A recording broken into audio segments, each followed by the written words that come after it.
قال الله تعالى في الكتاب العزيز الحكيم أعوذ بالله السميع العليم من الشيطان الرجيم بسم الله الرحمن الرحيم وما منع الناس أن يؤمنوا إذ جاءهم الهدى إلا أن قالوا أبعث الله بشرا رسولا قل لو كان في الأرض ملائكة يمشون مطمئنين لنزلنا عليهم من السماء ملكا رسولا صدق الله العلي العظيم وصدق وبلغ رسوله النبي الكريم ونحن على ذلك من الشاهدين الشاكرين والعاقبة للمتقين والحمد لله رب العالمين. സ്നേഹം നിറഞ്ഞ സത്യവിശ്വാസികളായ സഹോദരി സഹോദരന്മാരെ, പ്രപഞ്ചനാഥനായ അള്ളാഹുവിൻ്റെ വിധിവിലക്കുകൾ അതിലംഘിക്കാതെ വ്യക്തിജീവിതത്തെയും കുടുംബജീവിതത്തെയും സാമൂഹിക ജീവിതത്തെയും മുന്നോട്ട് നയിക്കണമെന്ന് ആദ്യമായി എന്നോടും പിന്നീട് നിങ്ങളെയും വസിയത്ത് ചെയ്യുകയാണ്, ഉപദേശിക്കുകയാണ്. ജീവിതത്തിലുടനീളം അള്ളാഹു സുബ്ഹാനഹു വ തആലയുടെ നിയമ നിർദ്ദേശങ്ങളനുസരിച്ച് ജീവിക്കുവാനും അവസാനം പൂർണ്ണമായ ഈമാനോടുകൂടി ഈ ലോകത്ത് നിന്ന് വിട പറയുവാനും നാളെ അവൻ്റെ ജന്നാത്തുൽ ഫിർദൗസിൽ അംബിയാ മുർസലീങ്ങളോടൊപ്പം സന്തോഷം കഴിഞ്ഞുകൂടുവാനുമുള്ള തൗഫീഖ് നൽകി അർഹമർ റഹീമീനായ റബ്ബ് നമ്മെല്ലാവരെയും എല്ലാ അർത്ഥത്തിലും അനുഗ്രഹിക്കുമാറാകട്ടെ. നമുക്കറിയാം, അഷ്റഫുൽ ഖൽഖ് റസൂലുള്ളാഹി സ്വല്ലല്ലാഹു അലൈഹി വസല്ലം ജന്മം കൊണ്ട ഒരു മാസത്തിലാണ് നമ്മളുള്ളത്. അതുകൊണ്ട് തന്നെ അള്ളാഹുവിൻ്റെ റസൂലിൻ്റെ വ്യക്തിത്വത്തെക്കുറിച്ച് പറയാനും കേൾക്കാനും ഒക്കെ ഏറ്റവും അനുയോജ്യമായ ഒരു സന്ദർഭവും കൂടിയാണിത്. പ്രത്യേകിച്ച് പ്രവാചകനെക്കുറിച്ച് ഇല്ലാ കഥകളൊക്കെ പ്രചരിപ്പിക്കുന്ന ഒരു സന്ദർഭത്തിൽ പ്രത്യേകിച്ചു. നമുക്കറിയാം, വിശുദ്ധ ഖുർആൻ അള്ളാഹുവിൻ്റെ റസൂലിൻ്റെ വ്യക്തിത്വത്തെക്കുറിച്ച് എന്തൊക്കെയാണോ പറഞ്ഞത് അതിനെയൊക്കെ സ്നേഹത്തിൽ പൊതിഞ്ഞ് നിഷേധിക്കുകയും എന്നിട്ട് അതിനെല്ലാം ഇതേ വിശുദ്ധ ഖുർആൻ വെച്ചുകൊണ്ട് തന്നെ കിഴ്ക്കാൻ തൂക്കായിട്ട് അവതരിപ്പിക്കുകയും ചെയ്യുന്ന പ്രവണത കുറേ കാലങ്ങളായിട്ട് നമ്മുടെ ബഹുമാന്യരായ പണ്ഡിതന്മാർ നടത്തിക്കൊണ്ടിരിക്കുന്നു എന്ന് നമ്മൾ മനസ്സിലാക്കണം. അതിൻ്റെ ഒരു ഉദാഹരണമാണ് കഴിഞ്ഞ ഖുതുബയിൽ ഞാൻ പറഞ്ഞത്. പ്രവാചകൻ തിരുമേനിയെ കൊണ്ട് അല്ലാഹു സുബ്ഹാനഹു വ തആല പറയിച്ചു, വലാ അഅലമുൽ ഗൈബ്, എനിക്ക് അദൃശ്യം അറിയില്ല. ഖുൽ ലാ അഖൂലു ലക്കും ഇൻദി ഖസായിനുല്ലാഹ് വലാ അഅലമുൽ ഗൈബ് വലാ അഖൂലു ലക്കും ഇന്നി മലക്കുൻ ഇൻ അത്തബിഉ ഇല്ലാ മാ യൂഹാ ഇലയ്യ, എനിക്ക് അദൃശ്യം അറിയില്ല എന്ന് അള്ളാഹുവിൻ്റെ റസൂലിനെ കൊണ്ട് അള്ളാഹു വിശുദ്ധ ഖുർആനിൽ പലയിടങ്ങളിലായി പറയിച്ചു. അതെന്തുകൊണ്ടാണെന്ന് ചോദിച്ചാൽ, താൻ പ്രവാചകനാണെന്ന് പറഞ്ഞ് മക്കയിൽ വന്നപ്പോൾ, താൻ ദൈവത്തിൻ്റെ ദൂതനാണെന്ന് പറഞ്ഞ് മക്കയിൽ വന്നപ്പോൾ അത് കേട്ട ആളുകൾക്ക് അവർ ധരിച്ചത് ഈ മുഹമ്മദ് സ്വല്ലല്ലാഹു അലൈഹി വസല്ലം ദൈവത്തിൻ്റെ ദൂതനാണെങ്കിൽ അദ്ദേഹത്തിന് യഥേഷ്ടം അദൃശ്യം അറിയാൻ കഴിയുമല്ലോ, ദൈവത്തിൻ്റെ ദൂതനാണല്ലോ എന്ന് ധരിക്കുകയും ആ ധാരണപ്പുറത്ത് സംസാരിക്കുകയും ചെയ്തപ്പോൾ അള്ളാഹു അതിനെ തിരുത്തിയതാണ് റസൂലിനെ കൊണ്ട്. റസൂലെ അവരോട് പറഞ്ഞേക്ക്, എനിക്ക് അദൃശ്യം അറിയില്ല എന്ന് പറഞ്ഞേക്കെന്ന് പറഞ്ഞു. എന്നാൽ വിശുദ്ധ ഖുർആൻ അവരുടെ ധാരണയെ തിരുത്തുകയാണ് ചെയ്തത് എന്ന് നമുക്ക് എല്ലാവർക്കും അറിയാം. പക്ഷേ നമ്മുടെ ആളുകൾ എന്ത് ചെയ്തു എന്ന് ചോദിച്ചാൽ, ഇപ്പം എന്ത് ചെയ്യുന്നു എന്ന് ചോദിച്ചാൽ, അള്ളാഹു ഏതൊന്നിനെയാണോ, ഏതൊരു ധാരണയെയാണോ തിരുത്താൻ ശ്രമിച്ചത് ആ ധാരണയിൽ അടിയുറച്ച് വിശ്വസിക്കുകയും ആ തിരുത്താൻ ശ്രമിച്ച ഖുർആൻ കൊണ്ട് തന്നെ അതിനെ സ്ഥാപിക്കാൻ ശ്രമിക്കുകയും ചെയ്യുന്ന കാഴ്ചയാണ് നമ്മൾ കാണുന്നത്. അതിൻ്റെ ഉദാഹരണമാണ് കഴിഞ്ഞ ഖുതുബയിൽ ഞാൻ പറഞ്ഞത്. ഞാൻ അതിൻ്റെ ബാക്കി വിശദാംശങ്ങളിലേക്ക് പോകുന്നില്ല, വിശദമായി തന്നെ കഴിഞ്ഞ ഖുതുബയിൽ നമ്മൾ പറഞ്ഞു. അത് അള്ളാഹുവിൻ്റെ റസൂലിൻ്റെ വ്യക്തിത്വത്തിൻ്റെ ഒരു ഭാഗമായിരുന്നു, അള്ളാഹുവിൻ്റെ റസൂലിന് അദൃശ്യം യഥേഷ്ടം അറിയാൻ കഴിയില്ല എന്നത്. അവിടെയും ഇവർ നിർത്തിയില്ല എന്നുള്ളതാണ്. അവർ ജീവിച്ചിരിക്കുന്ന പ്രവാചകനെ കുറിച്ചാണ് അള്ളാഹുമായിട്ടുള്ള ബന്ധത്തിൻ്റെ അടിസ്ഥാനത്തിൽ അദൃശ്യം അറിയാമെന്ന് വിചാരിക്കുന്നതെങ്കിൽ ഇവർ അവിടെ കാര്യങ്ങൾ നിർത്തിയില്ല എന്ന് മാത്രമല്ല, റസൂലുമാർക്ക് മാത്രമല്ല ഔലിയാക്കൾക്കും യഥേഷ്ടം ഇസ്ലാം അദൃശ്യ കാര്യങ്ങൾ അറിയാമെന്ന് പറഞ്ഞു. അവിടെയും നിന്നില്ല, മരിച്ചാലും അറിയാമെന്ന് പറഞ്ഞു. ഇവർ മരിച്ചുപോയാലും ഇവർക്ക് യഥേഷ്ടം അദൃശ്യം അറിയാമെന്ന് പറഞ്ഞു. ഇത് നമ്മൾ ആവർത്തിച്ച് പറയുന്നതിൻ്റെ ഒരു കാരണം നമ്മളിത് മനസ്സിലാക്കേണ്ടതുണ്ട്. കാരണം ഇത് നമ്മുടെ ഈമാനുമായി ബന്ധപ്പെട്ട ഒരു വിഷയമാണ്. അതുകൊണ്ടാണ് നമ്മളിത് പറയുന്നത്. ഇതുപോലെ തന്നെ രണ്ടാമത്തെ ഒരു കാര്യം, അല്ലാഹു സുബ്ഹാനഹു വ തആല പ്രവാചകനെ കൊണ്ട് വിശുദ്ധ ഖുർആനിൽ പറയിക്കുന്നുണ്ട് പ്രവാചകന്റെ വ്യക്തിത്വത്തെക്കുറിച്ച്. അതെന്താണ്? ഇന്നമാന ബശറും മിസ്ലുക്കും യൂഹാ ഇലയ്യ, ഞാൻ നിങ്ങളെപ്പോലെ ഒരു മനുഷ്യനാണ്. യൂഹാ ഇലയ്യ, എനിക്ക് അള്ളാഹുവിൻ്റെ ദിവ്യബോധനം ലഭിക്കുന്നുണ്ട്. ഇവിടെ തൻ്റെ വ്യക്തിത്വത്തെക്കുറിച്ച് ഇത് പറയേണ്ടി വരുന്ന എന്തുകൊണ്ടാണെന്ന് ചോദിച്ചാൽ, അവരുടെ കൂട്ടത്തിൽ തന്നെയുള്ള ഒരാളാണ് മുഹമ്മദ് നബി എന്ന് പറയുന്നത്. അവരുടെ കൂട്ടത്തിൽ, നമ്മുടെ കൂട്ടത്തിൽ തന്നെ ഒരാൾ ഒരു സുപ്രഭാതത്തിൽ വന്നിട്ട് താൻ ദൈവത്തിൻ്റെ പ്രവാചകനാണ് എന്ന് പറയുമ്പോൾ ഉണ്ടാകുന്ന പ്രശ്നമാണ് ഇതെല്ലാം. അത് നമ്മൾ ആലോചിച്ചാൽ മനസ്സിലാകും. അപ്പോൾ താൻ ദൈവത്തിൻ്റെ പ്രവാചകനാണെന്ന് പറഞ്ഞപ്പോൾ നേരത്തെ അദൃശ്യത്തിൻ്റെ കാര്യം പറഞ്ഞ പോലെ ഇവർക്കത് ഉൾക്കൊള്ളാൻ പറ്റിയില്ല. അപ്പോൾ അവരെന്താ ചെയ്തത്? അള്ളാഹുവിൻ്റെ റസൂലിൻ്റെ മനുഷ്യ പ്രകൃതത്തെ നിരാകരിക്കാൻ ശ്രമിച്ചു. അള്ളാഹുവിൻ്റെ റസൂലിൻ്റെ ആളത്വത്തെ നിഷേധിക്കാൻ ശ്രമിച്ചു. ഇത് അള്ളാഹു നിയോഗിച്ച മുഴുവൻ പ്രവാചകന്മാർക്കും അഭിമുഖീകരിക്കേണ്ടി വന്ന ഒരു കാര്യമാണത്. കാരണം തങ്ങൾ പ്രവാചകനാണ് എന്ന് പറഞ്ഞ് സമൂഹത്തിൽ അങ്ങോട്ട് പ്രഖ്യാപിക്കുമ്പോൾ ഇവർ ആ പ്രവാചകന്മാരുടെ മനുഷ്യ പ്രകൃതത്തെ, മനുഷ്യ ആളത്വത്തെ അവർ നിഷേധിക്കും. പ്രവാചകന്മാരുടെ പ്രബോധനത്തെ ഒരർത്ഥത്തിൽ പ്രതിരോധിച്ചിരുന്നതും അവർ അത് പറഞ്ഞുകൊണ്ടാണ്. വിശുദ്ധ ഖുർആൻ അത് വളരെ മനോഹരമായിട്ട് പറയുന്നുണ്ട്. കാലു, അവർ പറഞ്ഞു, മാലി ഹാദ റസൂൽ, ഇതെന്തൊരു പ്രവാചകനാണ്, യൗകുലു തആമു വയംശി ഫിൽ അസ്വാഖ്, ഭക്ഷണം കഴിക്കുന്നു, മാർക്കറ്റിലൂടെ നടക്കുന്നു, ഇതെന്ത് പ്രവാചകനാണ് എന്നാണ് അവർ ചോദിച്ചത്. അഥവാ അവരെ പോലെ ഒരു മനുഷ്യൻ പ്രവാചകനാവുക എന്ന് പറയുന്നത് അവർക്ക് ഉൾക്കൊള്ളാൻ കഴിഞ്ഞില്ല. അപ്പോഴാണ് അവർ ചോദിക്കുന്നത്, ഇതെന്ത് റസൂലാണ്? ഇത് അള്ളാഹുവിൻ്റെ റസൂൽ സല്ലല്ലാഹു അലൈഹി വസല്ലം മുഹമ്മദ് നബി തിരുമേനിക്ക് മാത്രം ബാധകമായ ഒരു കാര്യമായിരുന്നില്ല. ലോകത്തേക്ക് വന്ന മിക്കവാറും എല്ലാ പ്രവാചകന്മാരുടെ നേരെയും ഇവർ ഈ ആരോപണം തൊടുത്തുവിട്ടിട്ടുണ്ട്. അത് ഖുർആൻ പറയുന്നുണ്ട്. മറ്റു പ്രവാചകന്മാരോട് പറഞ്ഞതും ഖുർആൻ ഉദ്ധരിക്കുന്നുണ്ട്. മാ അൻതുമില്ലാ ബശറും മിസ്ലുനാ, ഞങ്ങളെപ്പോലെയുള്ള ഒരാളല്ലേ നിങ്ങൾ എങ്ങനെയാണ് പ്രവാചകനാവുക? അവരുടെ മുമ്പിൽ ഒരു മലക്കൊക്കെയാണ്, ഒരു മാലാഖയൊക്കെയാണ് പ്രവാചകനായി വരേണ്ടത്, അല്ലാതെ ഒരു മനുഷ്യനല്ല. ഇതൊക്കെയായിരുന്നു അവരുടെ കൺസെപ്റ്റ്. പ്രവാചകന് നേരെ, മുഹമ്മദ് നബിക്ക് നേരെ മനുഷ്യനാണ് ഇദ്ദേഹം, അതുകൊണ്ട് ഞങ്ങൾ അംഗീകരിക്കില്ല, മനുഷ്യനല്ല പ്രവാചകനായി വരേണ്ടത്, പക്ഷേ മുഹമ്മദ് മനുഷ്യനാണ് എന്ന് പറഞ്ഞപ്പോൾ അല്ലാഹു സുബ്ഹാനഹു വ തആല അത് നിഷേധിക്കാനല്ല നിന്നത്, അത് ഒന്നുകൂടി കൺസോളിഡേറ്റ് ചെയ്യാനാണ് ശ്രമിച്ചത്. അത് ഒന്നുകൂടി സ്ട്രെങ്തൻ ചെയ്യാനാണ് ശ്രമിച്ചത്. ഒന്നുകൂടി അടിവരയിടാനാണ് ശ്രമിച്ചത്. ആ അടിവരയിട്ടുകൊണ്ട് പറയാൻ വേണ്ടി നബിയോട് പറയുകയാണ്, നബി അവരോട് പറഞ്ഞേര്, ഇന്നമാന ബശറും മിസ്ലുക്കും, ഞാൻ നിങ്ങളെപ്പോലെ മനുഷ്യനാണ്. അല്ലാതെ അവിടെ നിന്ന് ഇച്ചിരി മനുഷ്യനാണ്, ഇച്ചിരി വേറെ എന്തെങ്കിലും ആണെന്നൊന്നും അല്ല പറഞ്ഞത്. അവിടെ നിന്നും വളരെ കൃത്യമായി നബിയോട് ഡിക്ലെയർ ചെയ്യാൻ പറയുകയാണ്, ഇന്നമാന ബശറും മിസ്ലുക്കും, ഞാൻ നിങ്ങളെപ്പോലെ ഒരു മനുഷ്യനാണ് എന്നുപോലും അല്ല അള്ളാഹ് പറയിക്കുന്നത്. ഞാൻ നിങ്ങളെപ്പോലെ ഒരു മനുഷ്യനാണ് എന്ന് പോലും അല്ല പറയിക്കുന്നത്. മറിച്ച് പിന്നെന്താ, ഇന്നമാ അന ബശറും മിസ്ലുക്കും, തീർച്ചയായിട്ടും ഞാൻ നിങ്ങളെപ്പോലൊരു മനുഷ്യനാണ്. ഇത് ഖുർആനിൽ 2 സ്ഥലത്ത് കാണാം നമുക്ക് നബിയെ കൊണ്ട് അള്ളാഹു പറയിക്കുന്നത്, ഞാൻ തീർച്ചയായിട്ടും നിങ്ങളെപ്പോലെ മനുഷ്യനാണ്. അതിൻ്റെ ഒരു ലോജിക്ക് കൂടി അള്ളാഹു സുബ്ഹാനഹു വ തആല പറയുന്നുണ്ട് മറ്റൊരിടത്ത്, 17-ാം അധ്യായം. അതാണ് ഞാൻ ആമുഖത്തിൽ ഓതി വെച്ച ആയത്ത്. ഒമാ മനഅൻ നാസ യുമിനു ഇദ് ജാഅഹുമുൽ ഹുദാ ഇല്ലാ അൻ ഖാലു അബ്അസല്ലാഹു ബശറൻ റസൂല.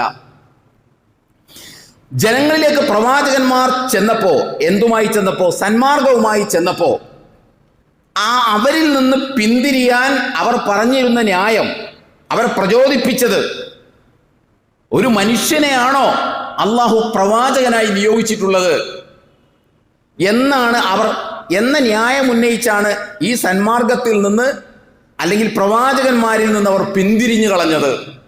ഒമാ മനഅന്നാസ യുമിനു ഇദ് ജാഅഹുൽ ഹുദാ ഇല്ലാ അൻ ഖാലു അബ്അസല്ലാഹു ബശറൻ റസൂല. ഖുൽ പറഞ്ഞേക്കോ നബിയെ, ഖുൽ ലൗ കാന ഫിൽ അർദി മലായികത്തുൻ യംശൂന മുത്മഇന്നീന ലനസ്സൽനാ അലൈഹിം മിനസ് സമാഇ മലക്കൻ റസൂല. താങ്കൾ പറഞ്ഞേക്കൂ, എന്താ പറയാൻ പറഞ്ഞത്? ഖുൽ ലൗ കാന ഫിൽ അർദി മലായികത്തുൻ, ഭൂമിയിലൂടെ ശാന്തരായി നടന്നുകൊണ്ടിരിക്കുന്നത്, ഭൂമിയിൽ ജീവിച്ചുകൊണ്ടിരിക്കുന്നത് മലക്കുകളായിരുന്നുവെങ്കിൽ ഞാൻ ആകാശത്ത് നിന്ന് പ്രവാചകനായി മലക്കുകളെ നിയോഗിക്കുമായിരുന്നു. ഇപ്പോ ഭൂമിയിൽ മലക്കുകളല്ല ഉള്ളത്, പച്ചയായ മനുഷ്യരാണ്. ഇസ്ലാം എന്ന് പറഞ്ഞാൽ വെറും സിദ്ധാന്തം മാത്രമല്ല, അത് ജീവിതത്തിൻ്റെ എല്ലാ രംഗങ്ങളിലും ഓരോ കാൽവെപ്പുകളിലും പ്രായോഗികമായി നടപ്പാക്കേണ്ട ഒരു സംഗതിയാണ്. ഇത് പ്രായോഗികമാണ് എന്ന് അള്ളാഹുവിന് സ്ഥാപിക്കേണ്ടതുണ്ട്. ഇത് പ്രായോഗികമായതാണ് ജനങ്ങൾക്ക് കൊടുത്തിട്ടുള്ളത് എന്നുകൂടി തെളിയിക്കേണ്ടതുണ്ട്. അതിന് വെറും ഒരു കിതാബ് മാത്രം കൊടുത്താൽ പോരാ. കുറെ പ്രസ്താവനകളുള്ള ധർമ്മോപദേശമുള്ള കിതാബ് കൊടുത്താൽ പോരാ. ഇത് പ്രായോഗികമായി കാണിച്ചു കൊടുക്കണം. പ്രായോഗികമായി കാണിച്ചു കൊടുക്കണമെങ്കിൽ അവരെ പോലെ ഒരു മനുഷ്യനെ തന്നെ പ്രവാചകനായിട്ട് തെരഞ്ഞെടുക്കണം. ഇതാണ് ഇസ്ലാമിൻ്റെ ഒരു അള്ളാഹു പറയുന്ന ഒരു ലോജിക്ക്. നമുക്കും മനസ്സിലാവും അത്. പ്രവാചകനല്ലാത്ത ഒരു മലക്കാണ് അവരിലേക്ക് വന്നിട്ട് നിങ്ങൾ അങ്ങനെ ചെയ്യണം, 30 നോമ്പ് പിടിക്കണം, നിങ്ങൾ 2.5% സക്കാത്ത് കൊടുക്കണം എന്നൊക്കെ ഖുർആനുമായി വന്ന് മലക്ക് ജിബ്രീൽ നേരിട്ട്, അള്ളാഹ്ക്ക് അതും സാധിക്കുമല്ലോ, ജിബ്രീൽ നേരിട്ട് ജനങ്ങളോട് പറയുകയാണെങ്കിൽ അത് പ്രായോഗികമല്ലാതെ വരും. കാരണം മലക്കിന്റെ പ്രകൃതി, മലക്കിനെ അള്ളാഹു സൃഷ്ടിച്ചിട്ടുള്ളത് പ്രകാശം കൊണ്ടാണ്, മനുഷ്യനെ അള്ളാഹു സൃഷ്ടിച്ചിട്ടുള്ളത് മണ്ണ് കൊണ്ടാണ്. മണ്ണിന്റെ ഉള്ളടക്കങ്ങളും മണ്ണിന്റെ പ്രകൃതവുമുള്ള മനുഷ്യനെ സംബന്ധിച്ചിടത്തോളം പ്രകാശത്തിന്റെ പ്രകൃതമുള്ള ഒരു മലക്ക് കൊണ്ടുവന്ന് പ്രയോഗിക്കാൻ കഴിയില്ല. അപ്പൊ ഇത് പ്രയോഗിക്കാൻ കഴിയണമെങ്കിൽ, കാണിച്ചു കൊടുക്കണമെങ്കിൽ, കാണിച്ചു കൊടുത്താലാണ് ആളുകൾക്ക് ഇത് ഉൾക്കൊള്ളാൻ പറ്റുള്ളൂ. ഇത് നടപ്പാക്കാൻ പറ്റുന്നതാണ്. നിഷേധിക്കാൻ വളരെ പെട്ടെന്ന് നടക്കും മലക്ക് ഇത് പറഞ്ഞാൽ. അപ്പോൾ ഇവിടെ അള്ളാഹു സുബ്ഹാനഹു വ തആല പ്രവാചകന്റെ വ്യക്തിത്വത്തെ നമ്മുടെ മുമ്പിൽ സമർപ്പിക്കുന്നത് എന്ത് പറഞ്ഞിട്ടാണ്? ഇന്നമാന ബശറൻ മിഥ്ലുക്കും, ഞാൻ നിങ്ങളെപ്പോലെ മനുഷ്യനാണ്. ഇതാണ് പ്രവാചകന്റെ വ്യക്തിത്വം. ഇത് അങ്ങനെ തന്നെ നമ്മൾ മനസ്സിലാക്കണം. നമ്മൾ എന്തൊക്കെ പ്രവാചക സ്നേഹം പ്രകടിപ്പിച്ചാലും, എന്തൊക്കെ നമ്മൾ അതിൻ്റെ പേരിൽ പറഞ്ഞാലും, അടിസ്ഥാനപരമായ ഒരു സത്യവിശ്വാസി മനസ്സിലാക്കണം, പ്രവാചകൻ ഒരു മനുഷ്യനാണ്, പച്ചയായ ഒരു മനുഷ്യനാണ്, നമ്മെപ്പോലെ ഒരു മനുഷ്യനാണ്. അവരോടാണല്ലോ ഇത് ആദ്യം പറയുന്നത്. ഏതാരോട്? ബഹുദൈവ വിശ്വാസികളോടാണല്ലോ ഇത് ആദ്യം പറയുന്നത്. അവരെ പോലൊരു മനുഷ്യനാണെന്ന്. ഇനി അതും നമ്മൾ പറയാം, സത്യവിശ്വാസികളെ പോലൊരു മനുഷ്യനാണെന്നല്ല പറയുന്നത്, അവരോടാ പറയുന്നത് നിങ്ങളെപ്പോലെ ഒരു മനുഷ്യനാണെന്ന് എന്ന് നമ്മൾ കേൾക്കണം. അള്ളാഹുവിൻ്റെ റസൂലിൻ്റെ ഈ മനുഷ്യ പ്രകൃതത്തെ നിരാകരിക്കുകയാണ് നമ്മുടെ പണ്ഡിതന്മാർ ചെയ്തത്. നിരാകരിക്കുകയാണ് ചെയ്തത്. അള്ളാഹു ഏതൊന്നിനെയാണോ സ്ഥാപിക്കാൻ ശ്രമിച്ചത് അതിനെ നിഷേധിച്ചു എന്ന് മാത്രമല്ല, ആ ഖുർആൻ വെച്ചുകൊണ്ട് അതിനെ സ്ഥാപിക്കാൻ ശ്രമിച്ചു എന്ന ഗുരുതരമായ അപരാധമാണ് ഇവർ നടത്തിയത്. അതാണ് എനിക്ക് അദൃശ്യം അറിയില്ല എന്ന് അള്ളാഹുവിന്റെ റസൂൽ പറഞ്ഞു. ഇവർ പറഞ്ഞു അള്ളാഹുവിന്റെ റസൂൽ അദൃശ്യം അറിയാമെന്ന് മാത്രമല്ല, അറിയില്ല എന്ന് പറഞ്ഞ ഖുർആൻ വെച്ചുകൊണ്ട് അറിയാമെന്ന് സ്ഥാപിക്കാൻ ശ്രമിച്ചു. ഈ വിഷയത്തിലും അത് തന്നെ അവരെ ചെയ്തത്. എന്താ അവർ ചെയ്തത്? പ്രവാചകൻ തിരുമേനി സ്വല്ലല്ലാഹു അലൈഹി വസല്ലം ആത്മീയമായി മലക്കാണെന്ന് ഇവർ പ്രഖ്യാപിച്ചു. വെറും വല്ലോടത്തു നിന്ന് വയലോറയല്ല ചെയ്തത്. തടിച്ച പുസ്തകത്തിൽ, തൗഹീദ് വിശദീകരിക്കുന്ന തടിച്ച പുസ്തകത്തിൽ അവർ എഴുതി വെച്ചു, ആത്മീയമായി അള്ളാഹുവിന്റെ റസൂൽ മലക്കാണ്, ബാഹ്യമായി മാത്രമേ അള്ളാഹുവിന്റെ റസൂൽ മനുഷ്യനായിട്ടുള്ളൂ. അള്ളാഹുവിന്റെ റസൂലിനെ കൊണ്ട് അള്ള പറയിക്കുന്നു 6-ാം അധ്യായം അൻആമിൽ. എന്താ പറയിക്കുന്നത്? കുല്ലാ അഖൂലു ലക്കും ഇൻദീ ഖസായിനുല്ലാഹ് വലാ അലമുൽ ഗൈബ് വലാ അഖൂലു ലക്കും ഇന്നി മലക്കുൻ. ഞാൻ നിങ്ങളോട് പറയുന്നു ഞാൻ മലക്കല്ല. ഇവര് പറയുന്നു നബി മലക്കാണെന്ന്. അള്ള പറഞ്ഞു, പ്രവാചകനെ കൊണ്ട് അള്ള പറയിച്ചു, പറയ് നബിയെ ഞാൻ മലക്കല്ല, നിങ്ങൾ വിചാരിക്കുന്ന പോലെ അസ്വാഭാവിക പ്രകൃതങ്ങളുള്ള ഒരാളല്ല ഞാൻ. ഇവര് പറഞ്ഞു നബി ആത്മീയമായി മലക്കാണെന്ന്. ഏതെങ്കിലും അങ്ങാടി കള്ളാസിലോ തുണ്ട് കള്ളാസിലോ എഴുതി വെച്ചതല്ല. തൗഹീദ് പഠിപ്പിക്കാൻ വേണ്ടി തയ്യാറാക്കിയ 300-400ഓളം പേജ് വരുന്ന ഗ്രന്ഥത്തിൽ കേരളത്തിലെ തലയെടുപ്പുള്ള പണ്ഡിതൻ എഴുതി വെച്ചതാണ് പ്രവാചകൻ ആത്മീയമായി മലക്കാണെന്ന്. നിങ്ങളൊന്ന് ആലോചിക്കൂ. ഈ വർത്തമാനമെങ്ങാനും പ്രവാചകന്റെ സമകാലീനായ അബൂജഹലും ഉത്തുബത്തും ശൈബത്തും അതുപോലുള്ള ആളുകളൊക്കെ കേട്ടിരുന്നുവെങ്കിൽ വളരെ സിമ്പിളായിട്ട് അവർക്ക് പ്രവാചകനെ തള്ളാമായിരുന്നു. മുഹമ്മദേ, പറച്ചിലൊക്കെ അവിടെ നിർത്ത്. നീ ആത്മീയമായി മലക്കിന്റെ പ്രകൃതമാണ്, ഞങ്ങൾ പച്ചയായ മനുഷ്യരാണ്. നിനക്ക് 30 നോമ്പൊക്കെ പിടിക്കാം, എന്ത് പട്ടിണിക്ക് ഇരുന്ന് ഇതൊക്കെ പറ്റും, പക്ഷെ ഞങ്ങൾക്കിത് പറ്റൂല. നീ ആത്മീയമായി മലക്കാണ്. ഇന്നും ആളുകൾക്ക് പറഞ്ഞൂടെ? അത് വിശ്വസിക്കുകയാണെങ്കിൽ ഇന്ന് പറഞ്ഞൂടെ? നിങ്ങൾ പറയുന്ന മുഹമ്മദ് നബി, ഏത് മുഹമ്മദ് നബി? നിങ്ങൾക്ക് ഉത്തമ മാതൃകയുണ്ട് എന്ന് പറയുന്ന മുഹമ്മദ് നബിക്ക് മാതൃകയാണെന്ന് പറയാൻ പോലും പറ്റില്ല. കാരണം മുഹമ്മദ് നബി ആത്മീയമായി മലക്കിന്റെ പ്രകൃതത്തിലുള്ളതാണ്. മലക്കിന്റെ പ്രകൃതത്തിലുള്ള ആ മലക്കിന്റെ പ്രകൃതത്തിലുള്ള ഒരു മനുഷ്യൻ വന്നിട്ടും 30 ദിവസം നോമ്പ് പിടിക്കണമെന്നൊക്കെ പറഞ്ഞാൽ ഈ പച്ചയായ വെയിലത്ത് അധ്വാനിക്കുന്ന ഞങ്ങളെങ്ങനെയാ നോമ്പ് പിടിക്കുക എന്ന് ചോദിച്ച് പ്രവാചകന്റെ പ്രവാചകത്വത്തെ തന്നെ നിരാകരിക്കാൻ പറ്റില്ലേ? ഇതൊക്കെ ചെയ്യുന്ന എന്തിന്റെ പേരിലാണെന്നറിയാമോ? പ്രവാചക സ്നേഹത്തിന്റെ പേരിലാണെന്ന് കൂടി നമ്മൾ മനസ്സിലാക്കണം. മലക്കാണെന്നൊക്കെ പറയുന്നു. അല്ല പറയുന്നു, നബി പറയുന്നു ഞാൻ മലക്കല്ല. നബി പറയുന്നു ഞാൻ മനുഷ്യനാണ്, ഞാൻ മലക്കല്ല. ഇന്നമാന ബസറും മിഥുലുക്കും, ഞാൻ നിങ്ങളെപ്പോലെ മനുഷ്യനാണ്. ഒല അക്കുലുലക്കും ഇനി മലക്കും, ഞാൻ മലക്കാണെന്ന് പറയുന്നില്ല. ഇവര് പറയുന്നു പ്രവാചകൻ അങ്ങനെയുള്ള മനുഷ്യനല്ല, മലക്കാണെന്ന് പറയുന്നു. എത്ര അന്തരമുണ്ടെന്ന് നിങ്ങൾ ആലോചിക്കണം ഈ പറച്ചില്. ഇത്രയൊക്കെ അങ്ങോട്ടും ഇങ്ങോട്ടൊക്കെ തിരിച്ച് ഞാൻ പറഞ്ഞ് നിങ്ങൾക്ക് മനസ്സിലാക്കാൻ വേണ്ടിയിട്ടാണ്. ഈ പാവപ്പെട്ട ജനം ഇവർ പണ്ഡിതന്മാരല്ലേ എന്ന് വിചാരിച്ച് ഇതൊക്കെ വിശ്വസിക്കും. അതേപോലെ തന്നെ പ്രവാചകന്റെ വ്യക്തിത്വത്തിന്റെ ഭാഗമായിട്ട് ഇവർ പറയുന്ന ഒരു കാര്യമാണ്, പ്രവാചകന് നിഴലില്ല. പ്രവാചകന് നിഴലില്ല. തലയെടുപ്പുള്ള ഒരു മഹാപണ്ഡിതൻ ത്തിൻ്റെ ഒരു പ്രസംഗം ഇന്നും യൂട്യൂബിൽ നമുക്ക് ലഭ്യമാണ്. എന്താ നിഴലില്ല എന്ന് പറയുന്നത്? ഒരു കാര്യം കൂടി പുള്ളി പറയുന്നുണ്ട്. ഈ ലോകത്ത് നിന്ന് ഈ വിദ്യാസമ്പന്നരായ ആളുകളുടെ മുൻപിലാണല്ലോ ഇതൊക്കെ പറയുന്നത് എന്ന് ആലോചിക്കുമ്പോൾ എന്താ പുള്ളി പറയുന്നത്? സൂര്യന് നിഴലില്ലല്ലോ. സൂര്യന് നിഴൽ നമ്മുടെ പോലെ എവിടെയെങ്കിലും കാണുമോ? സൂര്യന് നിഴല് കാണൂല. എന്തുകൊണ്ടാ? സൂര്യനാണ് വെളിച്ചം ഉണ്ടാക്കുന്നത്. ആ വെളിച്ചം ഉണ്ടാക്കുന്ന സംഗതി മുകളിൽ നിന്ന് വെളിച്ചം പ്രസരിപ്പിക്കുമ്പോൾ അതിന് പിന്നെ നിഴലുണ്ടാവൂല. അപ്പോൾ സൂര്യനേക്കാൾ 10,000 ഇരട്ടി വെളിച്ചമുള്ള പ്രവാചകന് എങ്ങനെ നിഴലുണ്ടാവുന്ന നിങ്ങൾ പറയുന്നതെന്നാണ് ചോദിക്കുന്നത്. ഒന്ന് ആലോചിച്ച് നോക്കൂ. ഈ കേരളക്കരയിൽ തന്നെ ഒരു പണ്ഡിതൻ മാസങ്ങളായിട്ട് വേട്ടയാടപ്പെട്ടുകൊണ്ടിരിക്കുന്നത് പ്രവാചകന് നിഴലില്ല എന്ന് പറഞ്ഞിട്ടല്ല, പ്രവാചകന് ഇടക്കൊക്കെ നിഴലുണ്ടാവും എന്ന് പറഞ്ഞതിന്റെ പേരിലാണ് നിഴൽവാദി എന്ന് പറഞ്ഞുകൊണ്ട് കേരളത്തിലെ ഒരു സൂഫി ഗ്രൂപ്പ് ആ പണ്ഡിതനെ മാസങ്ങളായിട്ട് വേട്ടയാടിക്കൊണ്ടിരിക്കുന്നത്. അപ്പൊ പ്രവാചകന് നിഴലില്ല എന്ന് പറയാനുള്ള കാരണം സൂര്യനേക്കാൾ 10,000 ഇരട്ടി വെളിച്ചമുള്ള പ്രവാചകന് എങ്ങനെ നിഴലുണ്ടാവുന്ന ചോദിക്കുന്നത്. പ്രവാചകൻ ജീവിച്ചിരിക്കാത്തത് കൊണ്ട് എന്തും പ്രവാചകന്റെ നേരെ തള്ളിമറിക്കാൻ ഇവർക്ക് പറ്റും. അങ്ങനെ തള്ളിമറിച്ചുകൊണ്ടിരിക്കുകയാണ് ഇവർ. പ്രവാചകന് നിഴലുണ്ടാവില്ല. വിശുദ്ധ ഖുർആനിൽ അല്ലാഹു സുബ്ഹാനഹു വ തആല പറയുന്നു, വലില്ലാഹി യസ്ജുദു മൻ ഫിസ് സമാവാതി വൽ അർളി തൗഅൻ വകർഹാ. എല്ലാം ആകാശത്തിലുള്ളതും ഭൂമിയിലുള്ളതും എല്ലാം അള്ളാഹുവിന് വേണ്ടി അള്ളാഹുവിന് സുജൂദ് ചെയ്തുകൊണ്ടിരിക്കുന്നു. എങ്ങനെ? സ്വന്തം ഇഷ്ടപ്രകാരവും നിർബന്ധിതമായിട്ടും സുജൂദ് ചെയ്തുകൊണ്ടിരിക്കുന്നു. വദ്ദിലാലുഹും ബിൽ ഉദുവ്വി വല്ലാസാൽ, പ്രഭാതത്തിലും പ്രദോഷത്തിലും അവരുടെ നിഴലുകളും സുജൂദ് ചെയ്തുകൊണ്ടിരിക്കുന്നു. അത്രയേറെ പ്രാധാന്യത്തോടുകൂടി അല്ല പറയുന്നത്. ഇവർക്ക് ഏതെങ്കിലും സഹിഹായ പ്രമാണങ്ങളിൽ നിന്ന് തെളിയിക്കാൻ പറ്റുമോ ഈ നിഴല് സുജൂദ് ചെയ്യുന്നതിൽ നിന്ന് അള്ളാഹുവിന്റെ റസൂൽ ഒഴിവാണെന്ന് പറയാൻ പറ്റുമോ? ഇസ്ലാമിൽ അംഗീകരിക്കപ്പെട്ട ഏതെങ്കിലും പ്രമാണം ഉദ്ധരിച്ചുകൊണ്ട് ഇവർക്ക് പറയാൻ പറ്റുമോ അവരുടെ നിഴലുകളും ഈ അവർ എന്ന് പറഞ്ഞതിൽ പ്രവാചകൻ പെടില്ല? ആകാശഭൂമികളിലുള്ള എല്ലാറ്റിന്റെ നിഴലുകളും അള്ളാഹുവിന് സുജൂദ് ചെയ്തുകൊണ്ടിരിക്കുന്നു എന്ന് പറഞ്ഞതിൽ നിന്ന് ഈ മുഹമ്മദ് മുസ്തഫ സ്വല്ലല്ലാഹു അലൈഹി വസല്ലം മുക്തമാണ്, അല്ലെങ്കിൽ അതിൽ പെടില്ല എന്ന് പറയാൻ ഇവർക്ക് പറ്റുമോ? പറ്റൂല. അതുകൊണ്ട് ഞാൻ പറയുന്നത് ഈ വിടുവായുത്തൊന്നും നമ്മൾ എവിടെയും പറഞ്ഞുകൊണ്ട് നടക്കരുത്.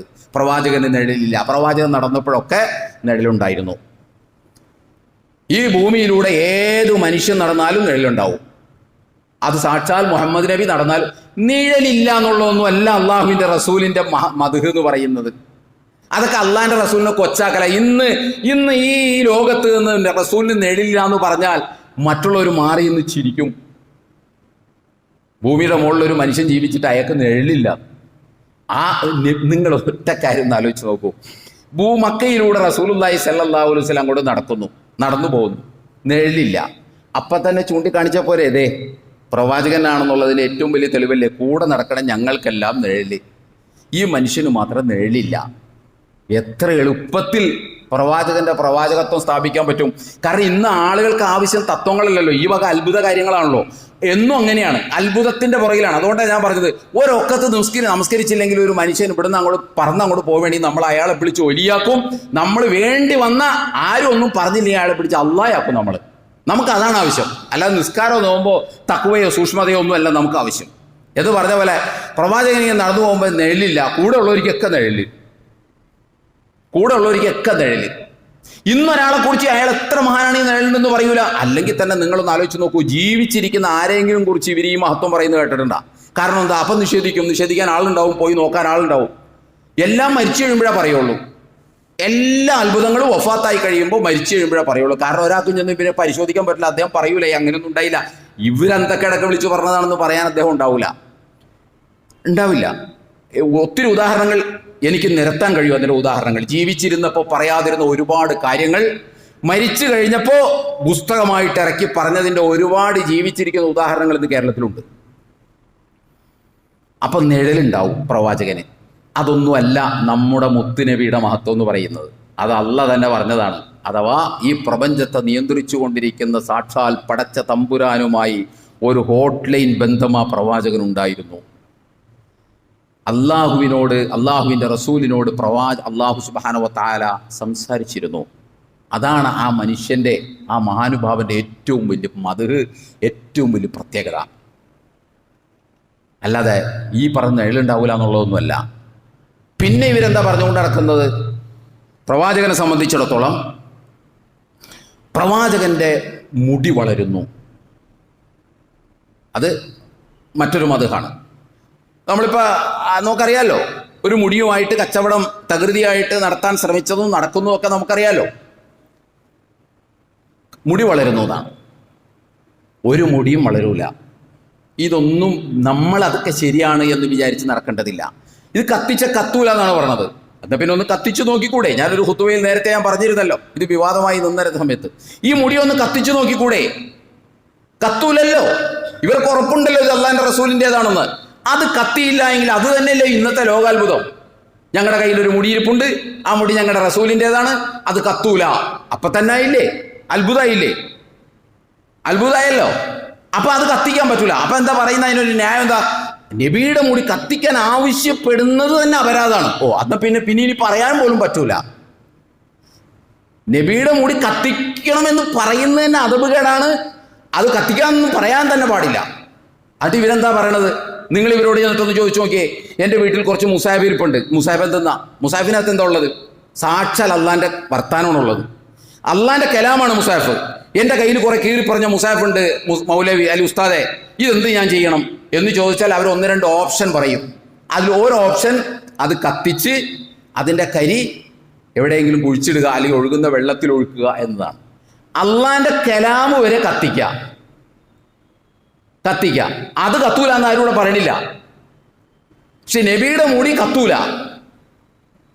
അന്തക്കേടാണത്. നബിയുടെ മുടി കത്തൂല. ഇതൊന്നും ഞാൻ ആവർത്തിച്ച് പറയും, ഇതൊന്നുമല്ല റസൂലിന്റെ പ്രത്യേകത. ഇതൊക്കെ പറഞ്ഞ് യഥാർത്ഥ ഉത്തരവാദിത്വത്തിൽ നിന്ന് ആളുകളെ മാറ്റുകയാണ് ഇവർ. പ്രവാചകനുമായി ബന്ധപ്പെട്ട ഒരു കുറേ നമ്മുടെ ജീവിതത്തിൽ നമ്മൾ കാണിക്കേണ്ട സൂക്ഷ്മതയും മാതൃകയും അതിൽ നിന്നൊക്കെ ആളുകളുടെ ശ്രദ്ധ മാറ്റി ഈ വക നിഴലിലും ഈ വക മുടിയിലും ഈ വക പ്രകൃതത്തിലൊക്കെ ആളുകളെ തളച്ചിടാനുള്ള വളരെ തന്ത്രപൂർവമായ ശ്രമമാണ് നടത്തുന്നത്. അതുപോലെ തന്നെ നിങ്ങളൊന്ന് ആലോചിച്ച് നോക്കൂ, പ്രവാചകനെ കുറിച്ച് വഷളത്തരം ഇവർ പറയുന്നുണ്ട്. മറ്റൊന്നുമല്ല, പ്രവാചകന്റെ മലവും മൂത്രവും രക്തവും എല്ലാം ശുദ്ധമാണ്, എല്ലാം ശുദ്ധാണ്. മലവും മൂത്രവും ഒക്കെ ശുദ്ധാണെന്നാണ് പറയുന്നത്. നബി ജീവിച്ചിരുന്ന സമയത്ത് ഇതൊക്കെ ചെയ്തിരുന്ന സമയത്ത് കഴുകി വൃത്തിയാക്കുകയാണ് ചെയ്തത്. ഇതൊക്കെ ശുദ്ധമായിരുന്നെങ്കിൽ വൃത്തിയാക്കേണ്ട കാര്യമില്ലല്ലോ, ശുദ്ധാണല്ലോ.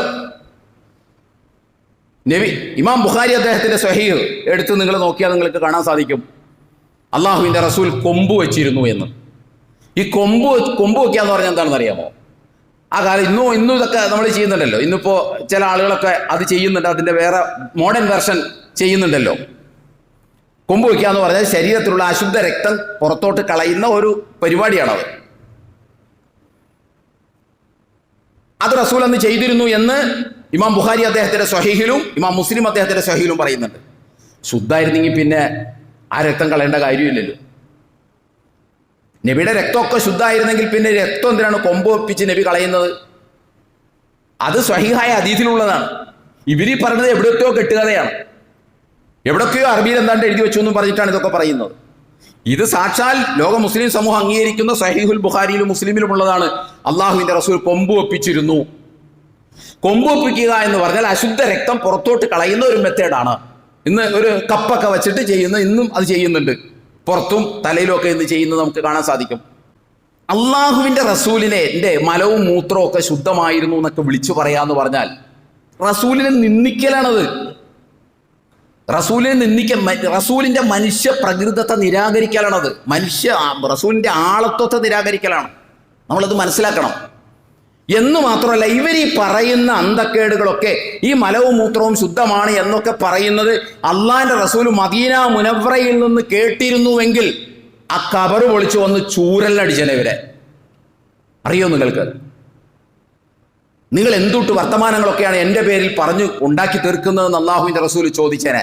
ഇപ്പൊ റസൂലിന് അവിടെ കിടന്ന് ഒന്നും കേൾക്കാൻ പറ്റാത്തത് കൊണ്ടാണ് അവിടെ തന്നെ അടങ്ങി കിടക്കുന്നത്. അത്രമാത്രം അള്ളാഹുവിന്റെ റസൂലിനെ കുറിച്ച് അള്ള എന്തൊക്കെയാണോ അതിനെയൊക്കെ നിരാകരിക്കുക. എന്നിട്ട് ആ ഖുർആൻ കയ്യിൽ വെച്ചുകൊണ്ട് അതൊക്കെ സ്ഥാപിക്കാനും കൂടി ശ്രമിക്കുക. അതങ്ങനെ തന്നെയാണ് എന്ന് സ്ഥാപിക്കാനും കൂടി ശ്രമിക്കുക. നമ്മൾ മനസ്സിലാക്കേണ്ടത് ഇങ്ങനെയൊക്കെ തന്നെയാണ്. ഈ മദ്ഹിന്റെ പേരിൽ, ഈ സ്നേഹത്തിന്റെ പേരിൽ, ഈ ഹുബിന്റെ പേരിൽ, ഈ ഇഷ്കിന്റെ പേരിൽ ഒക്കെ തന്നെയാണ് നമ്മൾ മനസ്സിലാക്കേണ്ടത്. ഒന്നാം തരം മനുഷ്യനായ ഒരു പ്രവാചകനായ ഈസ നബി അലൈഹി സ്വലാത്തു വസ്സലാമയെ നമ്മുടെ ക്രൈസ്തവ സഹോദരന്മാർ ഇതുപോലെ പുകഴ്ത്തിയാണ് മനുഷ്യൻ എന്ന അവസ്ഥയിൽ നിന്ന് ദൈവവും ദൈവപുത്രനും എന്ന അവസ്ഥയിലേക്ക് കൊണ്ടുവന്നത് എന്ന് നമ്മൾ മനസ്സിലാക്കണം. ഇങ്ങനെ അത് ചെയ്തത് മനുഷ്യനായ ഒരു മനുഷ്യനായ ഈസാ നബിയെ ദൈവപുത്രൻ എന്നവർ വിളിക്കുമ്പോൾ അത് ഇകഴ്ത്തലല്ലോ, പുകഴ്ത്തലല്ലേ. ഇങ്ങനെ പുകഴ്ത്തിയാണ് ഈ കുളിപ്പിച്ച് കുട്ടിയെ ഇല്ലാണ്ടാക്കി എന്ന് പറയുന്നത് പോലുള്ള പണിയാണ് ഇവരെടുക്കുന്നത്. നമ്മളൊന്ന് ആലോചിക്കണം. ബൈബിൾ നിങ്ങൾ എടുത്തു നോക്കിയിട്ടുണ്ടോ? ബൈബിളിൽ എത്രയോ സ്ഥലങ്ങളിലാണ് ഞാൻ മനുഷ്യപുത്രനാണ് എന്ന് ഈസാ നബി പറയുന്നത്. ബൈബിളിൽ എത്രയോ സ്ഥലത്താണ് ഈസ നബി അലൈഹി സ്വലാത്തു വസ്സലാം ഞാൻ പ്രവാചകനാണെന്ന് പറയുന്നത്. ബൈബിളിൽ എത്രയോ സ്ഥലത്താണ് ഞാൻ എൻ്റെ സ്വന്തം കഴിവുകൊണ്ടല്ല ഞാനിതെല്ലാം ചെയ്യുന്നത്, എൻ്റെ പിതാവിൻ്റെ കഴിവുകൊണ്ടാണ് എന്ന് ഈസ നബി അലൈഹി സ്വലാത്തു വസ്സലാം പറയുന്നത്. എത്രയോ സ്ഥലത്താണ് ബൈബിളിലുള്ളത്. ബൈബിളിൽ ഈസ നബി അലൈഹി സ്വലാത്തു വസ്സലാം പിതാവെന്ന് പറയുന്നതും ബൈബിളിൽ ഈസ നബി അലൈഹി സ്വലാത്തു വസ്സലാം ദൈവപുത്രൻ എന്ന് പറയുന്നതും ആലങ്കാരികമാണ് എന്ന് ബൈബിൾ ഒരാവർത്തി മനസ്സിരുത്തി വായിച്ചാൽ ഏതൊരു ക്രൈസ്തവ സഹോദരനും മനസ്സിലാകും. ഇത് ദൈവമാണെന്നോ അല്ലെങ്കിൽ നമ്മൾ ഉദ്ദേശിക്കുന്ന പോലുള്ളൊരു ദൈവപുത്രൻ എന്നുള്ള അർത്ഥത്തിൽ പറയുന്നതല്ല. അതൊരാലങ്കാരികമായിട്ട് പറയുന്നതാണ്. അള്ളാഹുവിനെ കുറിച്ച് പോലും പിതാവേ എന്ന് പറയുന്നത് ഒരു ആലങ്കാരിക അർത്ഥത്തിൽ പറയുന്നതാണ്. മറിച്ച് ഞാനൊരു പ്രവാചകനാണ്, ഞാനൊരു മനുഷ്യനാണ്, എൻ്റെ ഇഷ്ടമല്ല പിതാവിൻ്റെ ഇഷ്ടമാണ് നടക്കുന്നത് എന്നൊക്കെ മഹാനായ യേശു അലൈഹി സ്വലാത്തു വസ്സലാം പറയുന്നത് സാക്ഷാൽ ബൈബിളിൽ നമുക്ക് കാണാം. ആ യേശുവിനെയാണ് പുകഴ്ത്തി ക്രൈസ്തവ സഹോദരന്മാർ ദൈവവും ദൈവപുത്രനുമാക്കിയത്. ഇന്ന് അവരിൽപ്പെട്ട ഒരാൾ തന്നെ യേശു ദൈവമല്ല, യേശു ദൈവപുത്രനല്ല എന്ന് പറഞ്ഞാൽ അത് നിന്ദയായി മാറുന്ന അവസ്ഥയോളം കാര്യങ്ങളെത്തി. ഇപ്പം നമ്മൾ ഈ പറഞ്ഞ കാര്യങ്ങൾ നമ്മുടെ സമൂഹത്തിൽ നിന്ന് ഇതിങ്ങനെയാണെന്ന് പറഞ്ഞാൽ നമ്മുടെ ആളുകൾക്ക് തന്നെ ഉൾക്കൊള്ളാൻ പറ്റണില്ലല്ലോ. നബിയുടെ മുടി വളരില്ല, നബി മലക്കല്ല, നബിയുടെ മലവും മൂത്രവും ശുദ്ധമല്ല, അശുദ്ധമാണ്, എല്ലാവരുടെയും അശുദ്ധമായതുപോലെ തന്നെ അതും അശുദ്ധമാണ് എന്നൊക്കെ പറഞ്ഞാൽ നമ്മുടെ ആളുകൾക്ക് ഉൾക്കൊള്ളാൻ പറ്റുന്നുണ്ടോ? എന്നും നബീനെ കൊച്ചാക്കലായിട്ടും നബീനോട് സ്നേഹമില്ലാത്തവരായിട്ടും മാറും. അപ്പം ഈ നിങ്ങളൊന്ന് ആലോചിച്ച് നോക്കൂ. ഇന്നിപ്പോൾ ചതയാണ്. മഹാനായ ശ്രീനാരായണ ഗുരു, ആ ശ്രീനാരായണ ഗുരുവിനെ പുകഴ്ത്തിയാണ് ഗുരു ദേവനാക്കി മാറ്റിയത്, ബിംബവൽക്കരിക്കപ്പെട്ടത്. എവിടെയൊക്കെ അമിതമായി പുകഴ്ത്തലുണ്ടോ അവിടെയൊക്കെ ആ വ്യക്തിയുടെ വ്യക്തിത്വത്തെ മാറ്റി മറ്റൊരു വ്യക്തിത്വത്തിലേക്ക് കൊണ്ടുപോകലായിരിക്കും അതിൻ്റെ അവസ്ഥ. ഇത് വളരെ ദീർഘദർശനം ചെയ്തുകൊണ്ടാണ് അഷ്റഫുൽ ഖൽഖ് റസൂലുള്ളാഹി സ്വല്ലല്ലാഹു അലൈഹി വസല്ലം പറഞ്ഞത്. ഇമാം ബുഖാരി അദ്ദേഹത്തിന്റെ സഹീഹിൽ ഉദ്ധരിച്ചു, ലാ തുത്റുനി, ലാ തുത്രുനി കമാ അത്രത്തിൻ നസാറ ഇബ്നു മറിയം, മറിയമിന്റെ മകൻ ഈസ നബിയെ അദ്ദേഹത്തിന്റെ അനുയായികൾ ഇങ്ങനെ വാഴ്ത്തി വാഴ്ത്തി വാഴ്ത്തി വാഴ്ത്തി അമിതമായി വാഴ്ത്തിയതുപോലെ ലാ തുത്രുനി, എന്നെ നിങ്ങൾ വാഴ്ത്തരുത്. ഫഇന്നമാ അന അബ്ദുഹു, ഞാൻ അള്ളാഹുവിൻ്റെ ഒരു അടിമ മാത്രമാണ്. ഫഖൂലു, വേണമെങ്കിൽ ഇതുകൂടി പറഞ്ഞു, അബ്ദുല്ലാഹി വറസൂലുഹു, അള്ളാഹുവിൻ്റെ ഒരു അടിമയും അവൻ്റെ ഒരു പ്രവാചകനുമാണ് എന്ന് പറഞ്ഞോളൂ. എത്ര ക്ലാരിറ്റിയോട് കൂടിയാണ് അള്ളാഹുവിൻ്റെ റസൂൽ പറയുന്നത്, എത്ര ക്ലാരിറ്റിയോടുകൂടിയാണ് പറഞ്ഞ. ഒരു വളച്ചു കേട്ടില്ല, ഒരാശയക്കുഴപ്പമില്ല. ഇപ്പം ഇത് കേൾക്കുമ്പോൾ നിങ്ങൾക്ക് ആർക്കെങ്കിലും ആശയക്കുഴപ്പം ഉണ്ടാകുന്നുണ്ടോ? എന്നെ നിങ്ങൾ അമിതമായി പോഴ്ത്തല്ലേ എന്ന് അള്ളാഹിന്റെ റസൂൽ പറയാണ്. കാരണം പോഴ്ത്തിയതിന്റെ കോലമൊക്കെ റസൂൽ കാണുകയാണ്. റസൂൽ ജീവിച്ചിരിക്കുമ്പോഴാണ് ദൈവപുത്രനാണെന്ന് പറയുന്നത്, മൂന്നിൽ ഒരുവനാണെന്ന് പറയുന്നത്. അതേപോലെ തന്നെയാണ് അള്ളാഹുവിന്റെ റസൂൽ സല്ലല്ലാഹു അലൈഹി വസല്ലം പറഞ്ഞു, നിങ്ങൾ എൻ്റെ പേരിൽ കളവ് പറയരുത്. മൻ കദബ അലയ്യ മുതഅമ്മിദൻ ഫലയതബവ്വ മഖഅദഹു മിനന്നാർ. ഇമാം ബുഖാരി അദ്ദേഹത്തിന്റെ സ്വഹീഹിലും മുസ്ലിമിലും ഒക്കെ നമുക്ക് ഈ ഹദീസ് കാണാം. മൻ കദബ അലയ്യ മുതഅമ്മിദൻ ഫലയതബവ്വ മഖഅദഹു മിനന്നാർ, എൻ്റെ പേരിൽ മനഃപൂർവ്വം കളവ് കെട്ടിച്ചമച്ചാൽ അവൻ നരകത്തിൽ നിന്ന് അവൻ്റെ ഇരിപ്പിടം അവൻ ഒരുക്കിക്കൊള്ളട്ടെ എന്ന് അള്ളാഹുവിൻ്റെ റസൂൽ പറയാണ്. എൻ്റെ പേരിൽ ആവശ്യമില്ലാത്ത കാര്യങ്ങൾ പറയരുത്. എല്ലാം വളരെ വ്യക്തമായിട്ട് ഇവിടെ ഉണ്ട്. അതിനപ്പുറം എന്നോടുള്ള പ്രേമം, എന്നോടുള്ള മധുഹ് എന്നൊക്കെ പറഞ്ഞ്, ഇഷ്ക് എന്നൊക്കെ പറഞ്ഞ്, പ്രണയം എന്നൊക്കെ പറഞ്ഞ് ആവശ്യമില്ലാത്ത കാര്യങ്ങളൊന്നും എൻ്റെ നേരെ എന്നെക്കുറിച്ച് പറയരുത്. അങ്ങനെ എൻ്റെ നേരെ മനഃപൂർവ്വം കളവ് പറഞ്ഞാൽ നിങ്ങൾക്ക് നരകത്തിൽ ഇരിപ്പിടമായിരിക്കും കിട്ടുക. ആ ഹദീസിൻ്റെ തൊട്ട് മുമ്പിൽ ബുഖാരിയിൽ നമുക്ക് കാണാം. ബാക്കിയുള്ളവരെ കുറിച്ച് പറയുന്നത് പോലെയല്ല എൻ്റെ പേരിൽ കളവ് പറയുന്നത്. എൻ്റെ പേരിൽ പറയുന്നത് പ്രമാണമാണ് ആളുകൾക്ക്. എൻ്റെ പേരിൽ പറയുന്നത് ആളുകൾക്ക് മാതൃകയാണ്. എൻ്റെ പേരിൽ പറയുന്നതെല്ലാം ആളുകൾ വിശ്വസിക്കും. അതുകൊണ്ട് എൻ്റെ പേരിൽ കളവ് പറയുന്നത് മറ്റുള്ളവരുടെ പേരിൽ കളവ് പറയുന്നത് പോലെയല്ല. അതുകൊണ്ട് അങ്ങനെ കളവ് പറയുന്നവർ നരകത്തിൽ ഒരു ഇടം തേടിക്കൊള്ളട്ടെ. ഈ ഹദീസിന്റെ പ്രത്യേകത നിങ്ങൾക്കറിയാമോ? 62 സഹാബികളിൽ നിന്നാണ് ഈ ഹദീസ് റിപ്പോർട്ട് ചെയ്തിട്ടുള്ളത്. ആ 62-ൽ അള്ളാഹു സ്വർഗം കൊണ്ട് വാഗ്ദാനം ചെയ്ത 10 സഹാബികളും ഈ ഹദീസ് റിപ്പോർട്ടർമാരിലുണ്ട് എന്ന് നമ്മൾ മനസ്സിലാക്കും. അത്രയും പ്രാബല്യമുള്ള ഒരു നിബിവചനമാണിത്. അതുകൊണ്ട് നമ്മളെ സംബന്ധിച്ചിടത്തോളം പ്രവാചകന്റെ വ്യക്തിത്വത്തെ നമ്മൾ വ്യക്തതയോടുകൂടി മനസ്സിലാക്കണം. നമ്മളെ സംബന്ധിച്ചിടത്തോളം വിശുദ്ധ ഖുർആനിലും ഖുർആനിന് വിരുദ്ധമാകാത്ത സ്വീകാര്യോഗ്യമായ നബി വചനങ്ങളിലും ഉള്ളതും മാത്രമേ നമുക്ക് സ്വീകരിക്കാൻ ബാധ്യതയുള്ളൂ. അതിനപ്പുറത്ത് അറബിയിൽ എഴുതിയതെല്ലാം ഇസ്ലാമിലെ പ്രമാണമാണ്, കിതാബിലുള്ളതെല്ലാം ഇസ്ലാമിലെ പ്രമാണമാണ്. ഇതൊന്നും ഏറ്റെടുക്കേണ്ട ബാധ്യത നമുക്കില്ല. നമ്മൾ അങ്ങനെ ഒന്നും ധരിക്കരുത്. ഞാൻ അങ്ങേയറ്റത്തെ ഗുണകാംക്ഷയോടുകൂടിയാണ് പറയുന്നത്. അറബിയിൽ എവിടെയെങ്കിലും എഴുതിയിട്ടുണ്ട്, കിതാബിലുണ്ട് എന്നൊക്കെ ആരെങ്കിലും പറഞ്ഞു എന്ന് വിചാരിച്ച് നാം ഇങ്ങനെ വല്ലാണ്ട് വിജൃംഭിതരായി പോകേണ്ട കാര്യമൊന്നുമല്ല. വിശുദ്ധ ഖുർആനിലുണ്ടെങ്കിൽ അതിന് വിരുദ്ധമാകാത്ത പ്രവാചകന്റെ വചനങ്ങളിൽ, ഹദീസുകളിൽ, സ്വീകാര്യോഗ്യമായ ഹദീസുകളിൽ ഉണ്ടെങ്കിൽ നമുക്ക് സ്വീകരിക്കാം. പക്ഷെ അവിടെ ഒന്നും ഈ പറഞ്ഞതില്ല. അതുകൊണ്ട് കാര്യങ്ങൾ യഥാവിധി മനസ്സിലാക്കുവാൻ നമ്മൾ ശ്രമിക്കുക. അല്ലാഹു സുബ്ഹാനഹു വ തആല നമ്മെ അനുഗ്രഹിക്കുമാറാകട്ടെ. വന്നുപോയ വീഴ്ചകൾ പടച്ചതമ്പുരാൻ നമുക്ക് പുറത്തു മാപ്പാക്കി തരുമാറാകട്ടെ. നമ്മൾ ഇന്ന് മരണപ്പെട്ടു പോയ ആളുകൾക്ക് അല്ലാഹു മഗ്ഫിറത്തും റഹ്മത്തും നൽകി അനുഗ്രഹിക്കുമാറാകട്ടെ. ഈ സദസ്സിലുള്ള ആളുകൾ പലരുമുണ്ട്. സാമ്പത്തികമായിട്ടും ശാരീരികമായിട്ടും മാനസികമായിട്ടും ഒക്കെ പ്രയാസം അനുഭവിക്കുന്ന ആളുകളുണ്ട്. അല്ലാഹു സുബ്ഹാനഹു വ തആല അവർക്കെല്ലാവർക്കും ആശ്വാസം നൽകി അനുഗ്രഹിക്കുമാറാകട്ടെ. അഖൂലു ഖൗലി ഹാദാ വസ്തഗ്ഫിറുല്ലാഹ ലി വലക്കും വലിജമീഇൽ മുസ്ലിമീന വൽ മുഅ്മിനീന അജ്മഈൻ ഫസ്തഗ്ഫിറുഹു ഇന്നഹു ഹുവൽ ഗഫൂറുർ റഹീം.